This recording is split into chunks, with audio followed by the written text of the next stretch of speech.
Hey everyone, Gill Gross here, post-match. Aryna Sabalenka versus Jessica Pegula, US Open 2024 final. If you're not here for spoilers, click off the video. Sabalenka wins major number 3 in her career and the second of 2024. She sweeps the hardcourt slams, first to do that since Angelique Kerber in 2016. And in today's final, she beats Jess Pegula 7-5, 7-5. Similar to the second set against Emma Navarro, she blows leads in both of those sets and recovers. What an impressive run by Aryna. And you just start with the last two matches. Pegula, Navarro, similar play styles, similar assets that they bring to the tennis court. They are phenomenal pace absorbers, great defenders. They're not going to get overwhelmed by Sabalenka's ball speed as easily as most other players on tour will.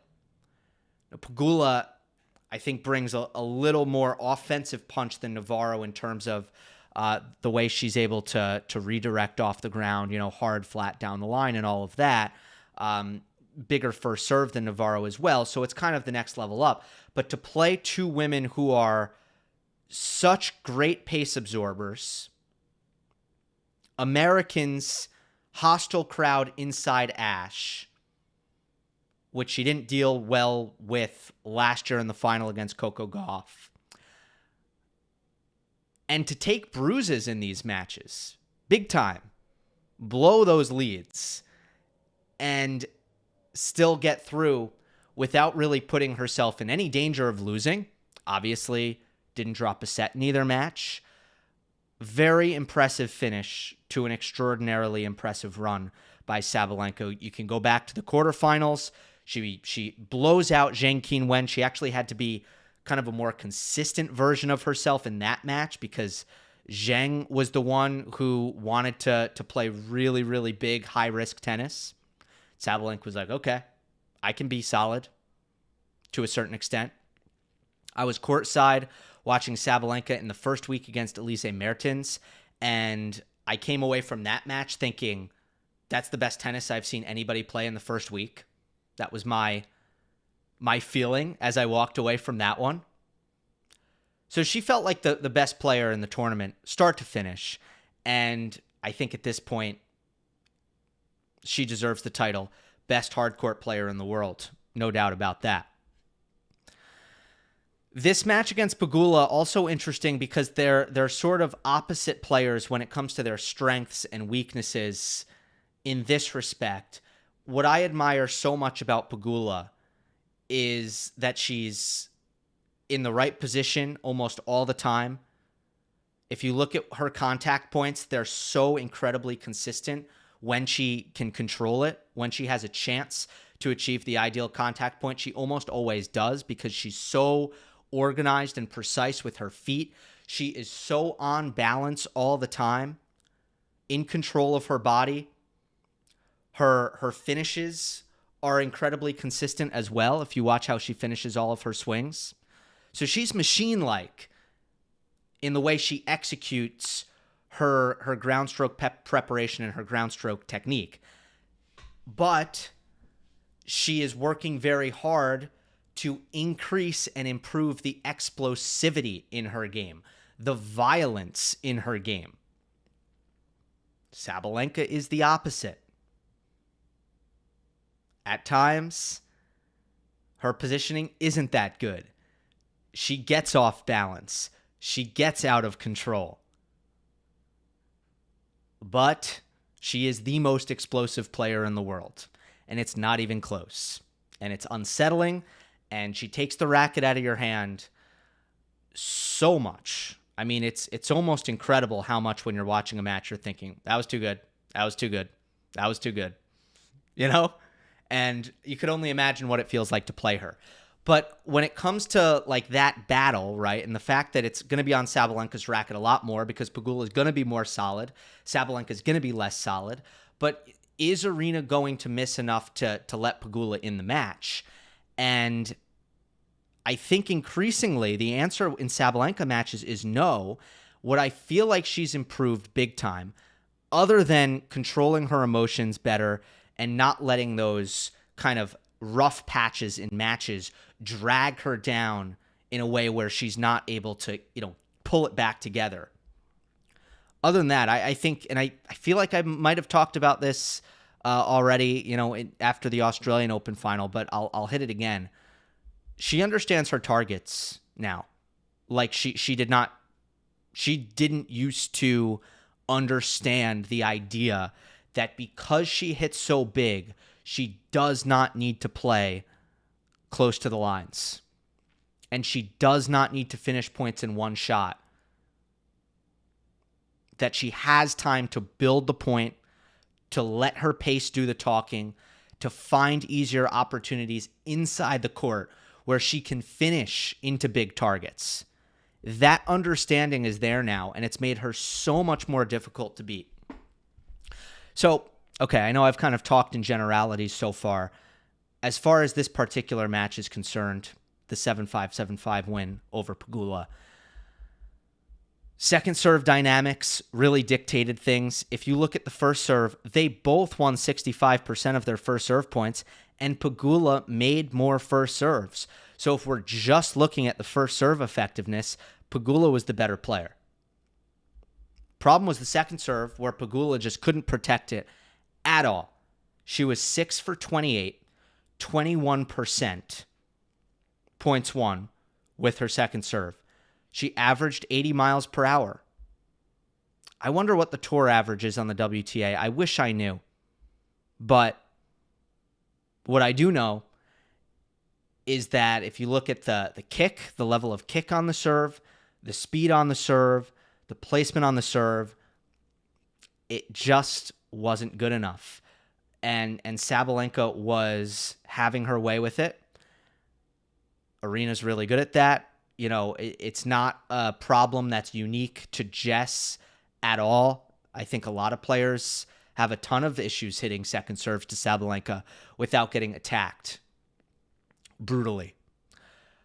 But that was a big deal. Now, Pegula really made a lot of first serves for most of the match. Her percentage was 69% over the course of the match. But in these big 5-6 games in both sets, that's where she did miss a lot of first serves.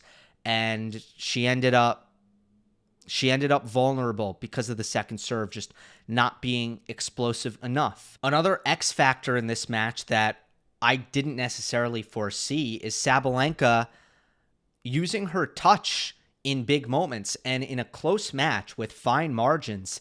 This was a difference maker. I don't know how you watch that first set and think that Sabalenka could have won had she not incorporated the drop shot, had she not been comfortable moving forward and finishing with short angle volleys as well as she did. I mean, the drop shots were money.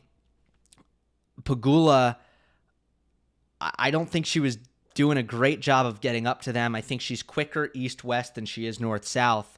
And she had some rough drop shot retrievals, which was a little bit surprising to me. I think the redrop is something that she could look at that maybe should have come into play a little bit more. But Sabalenka, certainly took advantage of that. I only think she lost 1 point on the drop shot in the first set, which was a hideous forehand drop shot that she didn't make. So every time she made it, it seemed to win her the point. And I was really impressed with her volleys. They were incredibly solid, and total points at net for the match, she ended up 18 for 23. I mean, that's beautiful stuff right there. And in the first set, it was even better because it was a better percentage in the first set than it was in the second. So that was huge. I mean, 3 out of the last 4 points that Sabalenka won in this marathon dramatic 5-6 Pegula service game at the end of the first set were drop shots and drop volleys. 3 out of the 4. And then the other was a Pegula double fault. So doesn't that tie nicely into the things we're talking about? Pegula's second serve and Sabalenka finding a little extra something, especially when she was nervous, with soft hands. On the Pegula performance, there were a lot of positives. This was a really entertaining match. I mean, I'll just say that. I'll throw that out there. Pegula made a lot of returns. She hit a lot of great first serves. She was difficult to hit through, as always. She did play a bit bigger than usual. She rushed Sabalenka at times, especially off the return of serve. And as a result, in patches, Sabalenka had some positioning issues, and when she did, Pegula capitalized with these big comebacks. But I would say the negatives for Pegula was at times the forehand got away from her when she needed to generate pace. The drop shot retrievals I've mentioned. She could have competed a little better at the start of the second set. She definitely seemed to have a letdown emotionally, and she went down 3-love there. You felt like maybe she could have been a little bit tougher at that point in the match mentally.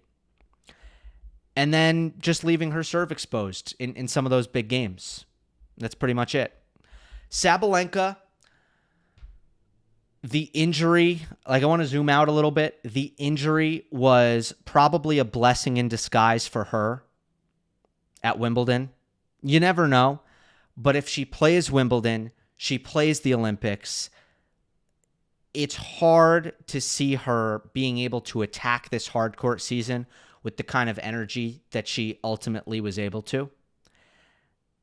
And she has talked a lot about not taking the time off that she probably should have in March when her ex-boyfriend tragically passed, and that she kept going and she tried to play through it, and that she was feeling, very much emotionally drained at that point.